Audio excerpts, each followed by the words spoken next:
తాకట్లో ఉన్న మీ బంగారాన్ని విడిపించి ఆ రోజు ఆన్లైన్ రేటుకి కొంటాం. Sharma gold company. వాగర్థావివ సంపృక్తౌ వాగర్థ ప్రతిపత్తయే జగతః పితరౌ వందే పార్వతీ పరమేశ్వరౌ. ఆదిత్యాయ చ సోమాయ మంగళాయ బుధాయ చ గురుశుక్రశనిభ్యశ్చ రాహవే కేతవే నమః. శృంగేరి జగద్గురు పీఠాధిపతులకి, కంచి పీఠాధిపతులకి నమస్కారములు తెలియజేసుకుంటూ కార్యక్రమాన్ని ప్రారంభిద్దాం. వీక్షించేటువంటి సుమన్ టీవీ ప్రేక్షకులకి ఈ పరాభవనామ సంవత్సరంలో ఎలా ఉండబోతుంది, ముఖ్యంగా విద్యార్థులకి, ఉద్యోగస్తులకి, కళాకారులకి, సినీ రంగంలో ఉన్నటువంటి వాళ్ళకి, అన్నిటికంటే ముఖ్యంగా రైతులకి, అలాగే ప్రైవేటు కేంద్ర రాష్ట్ర ప్రభుత్వ ఉద్యోగాల్లో పనిచేసేటువంటి వాళ్ళకి, ఇలా అన్ని రంగాలలో ఉన్నటువంటి వాళ్ళకి ఏ విధంగా ఉండబోతుంది, రాజకీయ రంగంలో ఉన్నటువంటి వాళ్ళకి ఎటువంటి సంబంధించినటువంటి సమస్యలు ఎదుర్కోవాలి, ఏ సమయంలో బాగుంటుంది, అలాగే ఏ సమయంలో మనం కొత్త పనులు ప్రారంభించుకోవచ్చు, గురుబలం ఉందా లేదా, ఇలా అనేక విషయాల గురించి క్లుప్తంగా తెలియజేసుకునే ప్రయత్నం చేస్తాను. అంతేకాకుండా ముఖ్యంగా వివిధ రాశుల్లో జన్మించినటువంటి స్త్రీలకి ఏ విధంగా ఉండబోతుంది అనే విషయాలతో పాటు చర్చిస్తూ ఈ సంవత్సరం అపజయాల నుంచి జయం కలగడానికి, గత సంవత్సరం కంటే ఈసారి సంవత్సరం జీవితం మెరుగ్గా ఉండడానికి ఎటువంటి చిన్నపాటి పరిహారాలు చేసుకోవచ్చు అనేటువంటి విషయాల గురించి అన్నీ కూడాను కూలంకషంగా చర్చించుకునే ప్రయత్నం చేస్తాను. ఇక ఆలస్యం చేయకుండా వివరాల్లోకి వెళ్ళిపోదామా. ఈ పరాభవనామ సంవత్సరంలో వృషభ రాశిలో జన్మించినటువంటి వారికి ఏ విధంగా ఉండబోతుందో తెలుసుకునే ప్రయత్నం చేద్దాం. వృషభ రాశి వారికి ఆదాయం 5, వ్యయం 14, రాజ్యపూజ్యం 5, అవమానం 4. అంటే ఇక్కడ ప్రధానంగా ఈ ఒక్క పట్టికను బట్టే మనం తెలుసుకోవచ్చు, మనం సంపాదించింది ఎక్కువగా తక్కువగా ఉంటుంది, ఖర్చు పెట్టేది ఎక్కువగా ఉంటుంది అనేటువంటి విషయం. అలాగే అవమానము, గౌరవ మర్యాదలు కానీ చీత్కారాలు కానీ సమానంగానే ఉంటాయని చెప్పేసి అర్థం. ఇక ఎలా ఉండబోతుంది ఈ సంవత్సరం గుర్తుపెట్టుకొని వీక్షించేటువంటి సుమన్ టీవీ ప్రేక్షకులందరూ కూడా, గురువు ఈ సంవత్సరం అంతా కూడా 3 రాశుల్లో సంచారం చేస్తున్నటువంటి కారణం చేత వృషభ రాశి వారికి కొంతకాలము యోగము, కొంతకాలము అవయోగం. అయితే గురువు అనుకూలంగా ఉన్నప్పుడే మన కార్యాలన్నీ కూడాను ప్రారంభించుకోవడం, చక్కబెట్టుకోవడం లాంటివి చేసుకోవాలి. కాబట్టి ఈ వృషభ రాశిలో జన్మించినటువంటి వారికి మే 31వ తారీఖు వరకు కూడా మిథున రాశిలో సంచారం చేస్తుంటాడు రుజు మార్గంలో. ఈ కారణం చేత గురువు చాలా యోగకారకుడుగా మారుతున్నాడు. అలాగే శని కూడాను లాభస్థానంలో సంచారం చేస్తూ ఉండడము, మరియు ఈ సంబంధించినటువంటి ప్రధానంగా రాహువు కూడా దశమ కేంద్రంలో సంచారం చేస్తూ, ప్రధానమైనటువంటి గ్రహాలు అనుకూలంగా ఉన్నటువంటి కారణం చేత పట్టుకుందల్లా బంగారంలా ఉండబోతుంది మే 31 వరకు కూడా. కాబట్టి ఏ పనులు చేయాలనుకున్నా ఆ పనులన్నీ కూడాను మీరు వేగిరంగానే ప్రారంభించే ప్రయత్నం చేయండి. వ్యాపార విస్తరణ, నూతన వ్యాపారాన్ని ప్రారంభించడం లాంటివి ఏవైతే ఉంటాయో అవన్నీ పెద్దల యొక్క సలహాలు, సూచనల మేర పాటిస్తూ ముందడుగు వేసే ప్రయత్నం చేయండి. తప్పకుండా ఈ సంవత్సరం అంతా విజయం మీ వెంటే ఉంటుందని చెప్పవచ్చు. ఇక మే 31 తర్వాత ఎలా ఉంటుందండి, అంతా మాకు ఇబ్బందులేనా అంటే, జూన్ 1వ తారీఖు నుంచి అక్టోబర్ 30 వరకు కర్కాటక రాశిలో గురు సంచార ప్రభావం చేత, ప్రధానంగా ఈ యొక్క సంచార ప్రభావం వల్ల ఏం జరగబోతుంది, మీకు ఈ సంవత్సరం వరకు కూడా అనగా మే 31వ తారీఖు వరకు సహాయ సహకారాలు ఎవరైతే బాగా అందించున్నారో వాళ్ళ నుంచి స్వల్పంగా తగ్గుతూ వస్తూ ఉంటుంటాయి. కారణం ఇక్కడ ఈ గురు సంచార ప్రభావం తెలియజేస్తున్నటువంటిది ప్రధానంగా తోటి వారితో ఎలా మెదులుకోవాలి అని గురువు మనకు తెలియజేస్తున్నాడు. ఎందుకంటే గురువు అనుకూలంగా లేనప్పుడు ఏమవుతుంది, ఎదుటి వాళ్ళ నుంచి సహాయ సహకారాలు మనకు తక్కువైపోతాయి. కాబట్టి ఆ సమయంలో మనం ఏం చేయాలి, ఎదుటి వాళ్ళతో ప్రేమతో, ఆప్యాయతతో మన పనులని చక్కబెట్టుకునే విధానంగా వాళ్ళతో ప్రవర్తన ఉండాలి అని సూచిస్తుంది. ఆ విధంగా ఉన్నట్లయితే అనుకూలం లేని గురువు కూడా మీకు యోగిస్తూ అన్ని విధాలుగా, అరే తెలియక ఏదైనా తప్పు చేశాడులే, అని ఉంటాడులే, మనం పని మనం చేద్దాం, సహాయం చేద్దామనే ఆలోచనతో మీ ముందుకు వస్తారు. ఇక్కడ గురువు ప్రధానంగా పాత్ర పోషిస్తున్నాడు. కాబట్టి ఈ గురువు వల్ల వచ్చే నెగిటివ్ని మీరు ప్రేమ ఆప్యాయతతో ఎదుటివారితో పంచుకోవడం వల్ల ఆ నెగిటివ్ కాస్త పాజిటివ్గా మారుతుంది. ఇది అర్థం చేసుకోవడానికి మళ్ళీ ఇంకొకసారి చూడండి. ఇక ఈ సమయంలో ప్రధానంగా అన్ని విధాలుగా ఒక్కసారి జీవితంలో మే 30 వరకు ఉన్నతమైనటువంటి స్థానాన్ని చూసి మెల్లమెల్లగా తగ్గుతూ ఉన్నటువంటి స్థానానికి ఉన్నప్పుడు మీరు జాగ్రత్తగా మీరు గమనిస్తూ తెలివితేటలతో మీరు ముందడుగు వేయాలి జూన్ 1 నుంచి అక్టోబర్ 30 వరకు. ఇక అక్టోబర్ 31 నుంచి జనవరి 24 వరకు సింహరాశిలో సంచారం చేస్తున్నటువంటి ఈ కారణం చేత గురుగ్రహ ప్రభావం వలన ప్రధానంగా చేస్తున్నటువంటి వృత్తి ఉద్యోగ వ్యాపారాల్లో మార్పులు అనేటువంటివి కలుగుతాయి. ముఖ్యంగా భాగస్వామ్యుల మధ్య ఉన్నటువంటి విభేదాలు అప్పటి వరకు పైకి కనబడినవి పైకి వెల్లుపికి తద్వారా భాగస్వాములు దూరం అవ్వడం కానీ జరిగే అవకాశం ఉంది. లేదా మీరు ఎవరితోనైతే కలిసి వ్యాపారం చేస్తున్నారో కనుక కాంట్రాక్ట్స్ చేస్తుంటారో ఆ కాంట్రాక్ట్స్ నుంచి దూరంగా బయటపడాల్సినటువంటి పరిస్థితి వస్తుంది. చేస్తున్నటువంటి వృత్తి ఉద్యోగం వ్యాపారాల్లో మీతో పాటు అందరినీ కలుపుకోలేని తత్వం కలగడం వల్ల ఆ యొక్క ఉద్యోగం నుంచి కానీ వ్యాపారం నుంచి కానీ దూరంగా ఉండాల్సినటువంటి పరిస్థితి వస్తుంది. కాబట్టి ఈ సమయం అక్టోబర్ 31 నుంచి జనవరి 24 వరకు కీలకమైనటువంటి ఈ సమయంలో దైవానుగ్రహాన్ని పొందే ప్రయత్నం చేస్తూ ముందడుగు వేయాలని మనకు శాస్త్రం చెప్పబడుతుంది. అయితే శని ఎలాగో కాచుకుని కూర్చుని ఉంటాడు, అన్ని విధాలుగా యోగించేటువంటి స్థితి ఈ యొక్క వృషభ రాశిలో జన్మించినటువంటి వారికి ఉన్నప్పటికీ దైవ బలము పెద్దల యొక్క అనుగ్రహము అనేటువంటిది తప్పనిసరి. మే 31వ తారీఖు తర్వాత నుంచి సంవత్సరాంతం వరకు అనగా వచ్చే సంవత్సరం ఉగాది వరకు కూడా ఈ సమయాన్ని మీరు జాగ్రత్తగా పాటించాలి, నియమాలు పాటించాలి. ఇక జనవరి 24 నుంచి ఉగాది వరకు కర్కాటకంలో గురు సంచారం చేస్తూ వక్రీకరించినటువంటి కారణం చేత మొట్టమొదటి మార్చి 19వ తారీఖు నుంచి మే 31వ తారీఖు వరకు ఏ విధమైనటువంటి పరిస్థితులు ఉంటాయో ఆ పరిస్థితులు మళ్ళీ జనవరి 24 నుంచి ఉగాది వరకు అంటే ఏ తర్వాత చెప్పుకొచ్చినది ఏంటంటే సంవత్సరంలో ఒక 5 నెలలు అనగా మొట్టమొదటి 2.5 నెలలు ఆఖరి 2.5 నెలలు అనుకూలంగా ఉండబోతుంది. ఈ మధ్య సమయం ఏదైతే ఉంటుందో ఆ 7 నెలల సమయము అంటే జూన్ నుంచి జనవరి 24వ తారీఖు వరకు అంటే June, July, August, September, October, November, December, జనవరి. కాబట్టి ఆ 7.5 నెలల పాటు ఉండేటువంటి సమయం మాత్రం కష్టములని అనుభవించక తప్పదు. రెడీగా ఉండాలి, ఆత్మవిశ్వాసంతో ముందడుగు వేయాలి.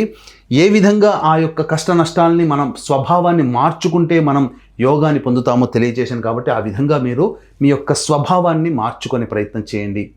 ఎందుకనంటే మనము అలవిగాని చోట అందలం ఎక్కరాదు అనేటువంటిది మనకు తెలుసు. కాబట్టి ఎంత పాండవులు ఎంత గొప్పవాళ్ళైనా చక్రవర్తితో సమానమైన జీవితాన్ని గడిపిన అజ్ఞాతవాసాన్ని చేయాల్సి వచ్చినప్పుడు, అరణ్యవాసం చేయాల్సి వచ్చినప్పుడు తగ్గి ఉన్నారు కదా. కాబట్టి ఆ విధంగా పరిస్థితులకు అనుగుణంగా మనల్ని మనం తక్కువ చేసుకోవడం అని కాదండి, మనం తగ్గి ఉండి ఎదుటి వాళ్ళ ద్వారా మన యొక్క పనులని లౌక్యంతో ముందడుగు వేస్తూ చక్కదిద్దుకోవడం అనేటువంటిది మన యొక్క తెలివితేటల మీద ఆధారపడి ఉంటుంది. ఆ తెలివితేటల్ని మీరు ఆపాదింప చేసుకొని ముందడుగు వేసినట్లయితే ఏదైతే 7.5 నెలల పాటు సరిగ్గా ఉండదని చెప్పానో ఆ 7.5 నెలలు కూడా సాఫీగా జరిగిపోతాయి. ఓహో అన్నట్టు కాకుండా సాఫీగా జరిగిపోతాయి. ఇక ప్రధానంగా గమనించుకున్నట్లయితే ఈ సంబంధించినటువంటి ఉద్యోగస్తులకి ప్రధానంగా చాలామంది వీక్షించేటువంటి సుమన్ టీవీ ప్రేక్షకుల్లో ఉద్యోగస్తులు అనగా నిరుద్యోగస్తులు ఎప్పుడు మేము ప్రయత్నం చేస్తే మాకు ఉద్యోగం లభిస్తుంది, లేదా ఉన్నటువంటి ఉద్యోగస్తులకి భవిష్యత్తు ఆశాజనకంగా ఉండాలంటే ప్రమోషన్స్ ఎప్పుడు వస్తాయి, లేదా ఈ సంస్థల్లో చాలా పని చేశాం మళ్ళీ వేరే సంస్థల్లో పని చేయాలి ప్రయత్నం చేయాలనుకుంటే ఏ సమయంలో మనకు అనుకూలంగా ఉంటుంది అనేటువంటి విషయాన్ని ముందుగా తెలుసుకునే ప్రయత్నం చేద్దాం. 17 జూలై నుంచి 16 ఆగస్టు మధ్య ఉన్నటువంటి కాలము, అలాగే 18 నవంబర్ నుంచి 16 నవంబర్ మధ్య ఉన్నటువంటి కాలము, అలాగే ఇక్కడ 13 ఫిబ్రవరి నుంచి వచ్చే సంవత్సరం ఉగాది వరకు ఉన్నటువంటి కాలము ఈ సంబంధించినటువంటి వృషభ రాశిలో జన్మించినటువంటి వారికి అనుకూలంగా ఉంటుంది. అలాగే ఈ సంవత్సరం ఉగాది నుంచి అనగా 19 మార్చి నుంచి 13 ఏప్రిల్ వరకు ఉన్నటువంటి సమయం కూడా చాలా అనుకూలంగా ఉంటుంది వృషభ రాశిలో జన్మించినటువంటి వారికి. కాబట్టి చెప్పినటువంటి 4 సమయాల్లో మీరు నిరుద్యోగస్తులు కానీ ఉద్యోగస్తులు కానీ ప్రయత్నం చేయండి, తప్పకుండా మీకు మంచి శుభ ఫలితాలు పొందుతారు. కేంద్ర రాష్ట్ర ప్రభుత్వాలలో పనిచేసేటువంటి ఉద్యోగస్తులు ఎవరైతే ఉంటారో వాళ్ళు కోరుకున్న చోటికి బదిలయ్యేటువంటి అవకాశం కానీ, అదేవిధంగా అన్ని విధాలుగా వాళ్ళకి సహాయ సహకారాలు అధికారుల నుంచి పొందడం కానీ తద్వారా మంచి జరుగుతుంది. అలాగే ఈ చెప్పినటువంటి సమయంలో ఏవైతే ఆ సమయంలో ఉన్నాయో ప్రభుత్వ రంగంతో పనిచేస్తూ కాంట్రాక్ట్ వ్యాపారం చేస్తున్నటువంటి వాళ్ళకి బిల్స్ అనేటువంటి ఆ సమయంలో పాస్ అయ్యి మీరు ఆర్థికంగా పుష్టికరమైనటువంటి స్థితిలో ఉంటారని చెప్పవచ్చు. ఇక ప్రధానంగా కుజగ్రహ సంచారం కూడా మానవ జీవితాన్ని ప్రభావితం చేస్తుంది. కాబట్టి 2 ఏప్రిల్ నుంచి 10 మే వరకు ఉన్నటువంటి సమయం అన్ని విధాలుగా అనుకూలంగా ఉంటుంది. చేసేటువంటి ఇటు గురుగ్రహ అనుకూలము, శని యొక్క అనుకూలము, కుజుడు కూడా అనుకూలం ఉన్నటువంటి కారణం చేత నూతన వ్యక్తులు మీ జీవితంలో ప్రవేశిస్తారు. తద్వారా నూతన భాగస్వామ్యంతో వ్యాపారాన్ని 2 ఏప్రిల్ నుంచి 10 మే వరకు ఉన్నటువంటి సమయంలో కొనసాగిస్తారని చెప్పవచ్చు. జీవిత భాగస్వామి వల్ల ఆనందము సౌఖ్యము పొందుతారు. 11 మే నుంచి 19 జూన్ మధ్య ఉన్నటువంటి కాలము కొద్ది కష్ట నష్టములు, సరిగ్గా నిద్ర పట్టకపోవడము, చేసేటువంటి ప్రయత్నాలలో ఆటంకాలు అనేటువంటివి సూచిస్తున్నాయి. 20 జూన్ నుంచి 1 ఆగస్టు వరకు మధ్య ఉన్నటువంటి కాలంలో మీలో ఉత్సాహం పెళ్ళుబుకుతుంది. అన్ని విధాలుగా మీరు చేసుకోగలుగుతారు. ఏదైనా కొండని పిండి చేసే శక్తి ఉంటుంది. కానీ సరైనటువంటి దిక్సూచి సలహాలు సూచనలు లేకపోవడం వల్ల మీ యొక్క శక్తియుక్తులు వృధా అవుతాయి. కాబట్టి పెద్దవాళ్ళ యొక్క సలహాలు సూచనలు పాటిస్తూ 20 జూన్ నుంచి 1 ఆగస్టు మధ్య ఉన్నటువంటి కాలంలో ప్రయత్నం చేస్తే విజయవంతంగా పనులని చక్కబెట్టుకుంటారని చెప్పవచ్చు. 1 ఆగస్టు నుంచి 17 సెప్టెంబర్ మధ్య ఉన్నటువంటి కాలము కుటుంబ సభ్యులతో వాగ్వివాదాలు చెలరేగుతాయి. తద్వారా మనస్పర్ధలు వచ్చే అవకాశం ఉంటుంది. ధన నష్టము జరుగుతుంది. అలాగే మీకు సంబంధించి కంటికి లేదా పంటికి సంబంధించినటువంటి ఇబ్బందికర పరిస్థితుల్లో వైద్యుని సంప్రదించాల్సినటువంటి పరిస్థితి ఏర్పడుతుంది. 18 సెప్టెంబర్ నుంచి 11 నవంబర్ వరకు ఉన్నటువంటి కాలం ఏదైతే ఉంటుందో ఈ సమయము ప్రధానంగా అన్ని విధాలుగా అనుకూలంగా ఉండేటువంటి సమయము. సోదర సోదరిమణులు ఇతరుల యొక్క సహాయ సహకారాలతో మీకున్నటువంటి పనులన్నీ కూడా చక్కబెట్టుకుంటారు. అలాగే 12 నవంబర్ నుంచి 8 మార్చి వరకు ఉన్నటువంటి కాలం ఏదైతే ఉంటుందో ఈ సమయం మాత్రం అనుకూలముగా ఉండదు. ముఖ్యంగా తల్లిగారి ఆరోగ్యం పట్ల శ్రద్ధ వహించాలి. గృహంలో మార్పులు చేర్పులు చోటు చేసుకుంటాయి. అలాగే అద్దె ఇంట్లో ఉన్నటువంటి వాళ్ళు వేరే గృహానికి మారాల్సినటువంటి పరిస్థితిగతులు ఏర్పడతాయి. అలాగే గృహ నిర్మాణం కోసం చేసేటువంటి ప్రయత్నాల్లో ఆటంకాలు అనేటువంటివి ఉంటాయి. వాహన ప్రమాదాలు చోటు చేసుకునే అవకాశం ఉంది. కాబట్టి జాగ్రత్తలు పాటించండి. ముఖ్యంగా జీవిత భాగస్వామి మధ్య విభేదాలు వచ్చేటువంటి అవకాశము ఈ సంవత్సరం ఈ 12 నవంబర్ నుంచి 8 మార్చి వచ్చే సంవత్సరం 8 మార్చి వరకు ఉండబోతుందని గమనించాలి. కాబట్టి ఈ విధంగా వృషభ రాశిలో జన్మించినటువంటి వారికి చాలా మటుకు సమస్యలు అనేటువంటివి ఉన్నాయి. కాబట్టి ఈ సమస్యల పరిష్కారం, అలాగే ఈ సమస్యలు అయినా కానీ మంచి చెడు, సుఖము దుఃఖము, లాభము నష్టము ఇవన్నీ కూడాను నవగ్రహాల యొక్క ఆధీనంలో, నవగ్రహాల అనుగ్రహంతోనే మనకు కలుగుతాయి. కాబట్టి ఇటు నవగ్రహాల యొక్క సంపూర్ణ అనుగ్రహం వీక్షించేటువంటి సుమన్ టీవీ ప్రేక్షకుల్లో 12 రాశుల్లో ఉన్నటువంటి వారికి అందరికీ కూడా అందించాలనే సదుద్దేశంతో మన పీఠం ఆధ్వర్యంలో ఏప్రిల్ 1 చైత్ర పౌర్ణమి రోజున సాయంకాలం అతి శీఘ్రముగా ఫలితాలను ఇచ్చేటువంటి 3 నక్షత్రాల్లో ఒకటైనటువంటి హస్తా నక్షత్రం రోజున సర్వదోష నివారణ పూజల హోమాలలో భాగంగా నవగ్రహ పాశుపత హోమము, ఆరోగ్యం కోసం మృత్యుంజయము, సర్వకార్య జయసిద్ధికి సుదర్శన హోమము, అలాగే దాంపత్య వృద్ధి, వివాహ సిద్ధికి, ఆర్థికాభివృద్ధికి, ఉద్యోగ ప్రాప్తికి లక్ష్మీ మూలమంత్ర సంప్రీత లక్ష్మీ సూక్త హోమము, అలాగే సర్వదోష నివారణకి సంబంధించి రుద్రహోమం జరిపించి శక్తిపాతము చేసినటువంటి కరుంగలి మాల ఇవ్వడం జరుగుతుంది. ఈ కార్యక్రమంలో గోత్రనామాలు నమోదు చేసుకోదలిచిన వాళ్ళు ఏప్రిల్ 1వ తారీఖు మధ్యాహ్నం 3 గంటల లోపల స్క్రీన్పై కనిపిస్తున్నటువంటి నెంబర్కి కాంటాక్ట్ చేసి నమోదు చేసుకోవచ్చు. ఇక గమనించుకున్నట్లయితే ఈ యొక్క వృషభ రాశిలో జన్మించినటువంటి విద్యార్థులకి అన్ని విధాలుగా చక్కగా పరీక్షలలో ప్రథమ శ్రేణిలో ఉత్తీర్ణతతో పాస్ అవుతారు. అలాగే కోరుకున్నటువంటి కళాశాలలో చక్కగా ప్రవేశం లభిస్తుంది. ముఖ్యంగా విదేశీయానము విద్యలో అనగా విదేశీ సంస్థల్లో ఉద్యోగం చేయాలి అనగా వీసా శాంక్షన్ కావాలనుకునేటువంటి వాళ్ళకి ఈ సంబంధించినటువంటి జూన్ 1 నుంచి అక్టోబర్ మధ్య ఉన్నటువంటి కాలం, అక్టోబర్ 30 మధ్య ఉన్నటువంటి కాలంలో వీసా శాంక్షన్ అవుతుంది. అలాగే విదేశాల్లో ఉన్నటువంటి వాళ్ళకి స్థిర నివాసానికి సంబంధించిన గ్రీన్ కార్డు కూడా మీకు శాంక్షన్ అవుతుంది. H1B వీసాలు కూడా ఈ యొక్క జూన్ 1 నుంచి అక్టోబర్ 30 మధ్య కాలంలో శాంక్షన్ అవుతాయని చెప్పవచ్చు. అలాగే ఈ యొక్క వృషభ రాశిలో జన్మించినటువంటి కళారంగంలో ఉన్నటువంటి వాళ్ళు, social media, printing electronic media రంగంలో ఉన్నటువంటి వాళ్ళు, నటులు నటీమణులకు సంబంధించి వాళ్ళకి ప్రోత్సాహకాలు చాలా చక్కగా ఉంటాయి, అవకాశాలు వస్తాయి. కానీ ఆశించిన మేర ధనాన్ని పొందలేకపోతారు. కాకపోతే అవార్డులు సొంతం చేసుకుంటారు. ఏది ఏమైనప్పటికీ కూడాను మీ దగ్గర ఉన్నటువంటి సమయాన్ని అలాగే ధనాన్ని మీరు వృధా చేసుకోకండి. అందరినీ గుడ్డిగా నమ్మకుండా ఉన్నట్లయితేనే ఈ కళారంగంలో చెప్పినటువంటి వాళ్ళందరూ కూడా పైకి వస్తారని చెప్పొచ్చు. ముఖ్యంగా ఈ యొక్క వృషభ రాశిలో జన్మించినటువంటి రైతులు ఎవరైతే ఉంటారో ఈ రైతులు 2 పంటల్లో కూడాను సాధారణమైనటువంటి పరిస్థితులు వస్తాయి. ఆశించిన మేర కంటే ఎక్కువగా లాభాలు రాకపోవచ్చు, కానీ సంతోషకరమైనటువంటి పంటలు దిగుబడి అనేటువంటిది ఉంటుంది. ప్రకృతి వైపరీత్యాలు కలగడం వల్ల ఈ వృషభ రాశిలో జన్మించినటువంటి వారు వేసినటువంటి పంటలకు కొంత విఘాతం ఏర్పడే అవకాశం ఉంటుంది. కాబట్టి జాగ్రత్తలు పడండి. అలాగే ఈ కమర్షియల్ పంటల జోలికి వెళ్ళినట్లయితే కొంతవరకు లాభాన్ని పొందేటువంటి అవకాశము గోచరమవుతుందని చెప్పొచ్చు. ముఖ్యంగా ఈ యొక్క రాశిలో జన్మించినటువంటి రాజకీయ రంగ ప్రముఖులకి ప్రధానంగా బాగా డబ్బులు ఖర్చు అవుతాయి. తదనంతరమే పదవులు లభించే అవకాశం ఉంటుంది. అధికారుల యొక్క లేదా పార్టీ పెద్దల యొక్క అనుగ్రహం ఉండడం వల్ల మంచి జరిగే అవకాశం ఉంటుంది. ఏదైనా పదవిని పొందుతారు, కానీ డబ్బు మంచినీళ్ళలా ఖర్చు అయిపోతుంది. అదేవిధంగా ఈ రాశిలో జన్మించినటువంటి అనేక వ్యాపారస్తులు క్రీడాకారులకి ప్రధానంగా అవార్డులు రివార్డులు సొంతం చేసుకుంటారు. తద్వారా ప్రోత్సాహకాలు అనేటువంటి పెరుగుతాయి. మీరు ఆశించిన మేర ప్రోత్సాహం లభించడం ద్వారా మీరు కోరుకున్నటువంటి గోల్ని పొందేటువంటి అవకాశం ఈ రాశిలో జన్మించినటువంటి క్రీడాకారులు పొందే అవకాశం గోచరమవుతుందని చెప్పొచ్చు. ఏ తర్వాత చెప్పొచ్చేది ఏమిటంటే ఈ రాశిలో జన్మించినటువంటి వారికి సాధారణ స్థాయి కంటే ఎక్కువ మంచి శుభ ఫలితాలే ఈ యొక్క గ్రహ సంచార ప్రభావం వలన పొందుతారని చెప్పవచ్చు. ఈ రాశిలో జన్మించినటువంటి స్త్రీలకి ప్రధానంగా గతంలో కంటే కూడా ఎక్కువగా మెరుగైనటువంటి ఫలితాలు పొందుతారు. జీవిత భాగస్వాముల మధ్య పొరపచ్చాలు వచ్చినప్పటికీ కూడాను వాటిని చర్చల ద్వారా వచ్చేటువంటి ఇబ్బందుల్ని పరిష్కరించుకోగలుగుతారు. అన్ని విధాలుగా సహాయ సహకారాలు పొందుతారు. పనిచేసేటువంటి మహిళలు ఎవరైతే ఉన్నారో వాళ్ళకి అన్ని విధాలుగా ప్రమోషన్స్ లభించడం కానీ, మీరు చేస్తున్నటువంటి పనికి గుర్తింపు లభించే తద్వారా మంచి జరిగేటువంటి అవకాశాలు గోచరమవుతున్నాయి.